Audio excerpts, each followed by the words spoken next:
Mu gitondo cyo kuri iki cyumweru nibwo impunzi za mbere z'abakongomani bari mu nkambi ya Nkamira zuri imodoka za HCR zerekeza Ikigeme mu karere ka Nyamagabe.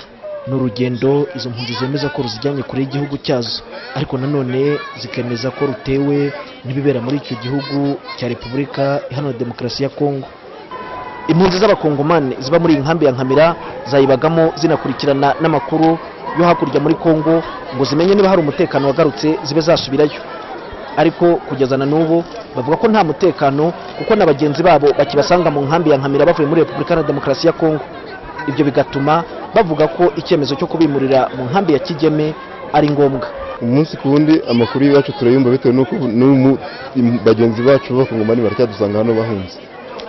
Ubwo rero ngomba gufata icyemezo cyo kujya ku Kigeme bitewe nuko ari abafashe ibyemezo ari nabo bashinzwe kurinda umutekano wacu ubu ngubu.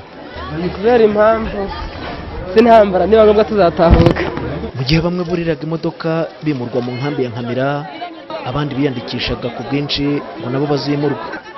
Impunzi igiye kwimurwa irandikwa igahabwa ikarita y'ubuhunzi.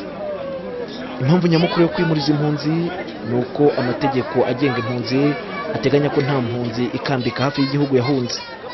Ruvebana Antoine, umunyamabanga uhoraho muri minisiteri ifite mu nshingano zayo gukurikirana ibibazo by'impunzi, avuga ko indi mpamvu ikomeye ari uko ubushobozi bw'inkambi ya Nkamira bwari bumaze kurengwa n'umubare w'impunzi.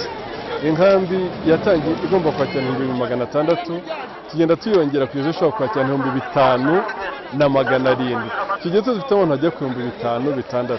Buri wese arimo ameze neza, afite aho kuryama. Bumvaga ko bameze neza, nta kibazo gihari. Uko bagenda biyongera utize ku 10,712 babonye ko ubucucike bukabije. Igikorwa cyo kwimuriza impunzi zivanwa mu nkambi ya Nkamira zijyanwa mu nkambi ya Kigeme kizafata hafi ukwezi n'igice. Ku munsi hazajya himurwa izigera muri 500, mu gihe inkambi ya Nkamira imaze kugeramo impunzi z'abakongomani zikabakaba 12,000, kandi ngo nta n'umunsi wira inkambi itakiye impunzi nshya zisaga 100. Ufite Maremi Maurice, intumwa ya Orenfor mu karere ka Rubavu.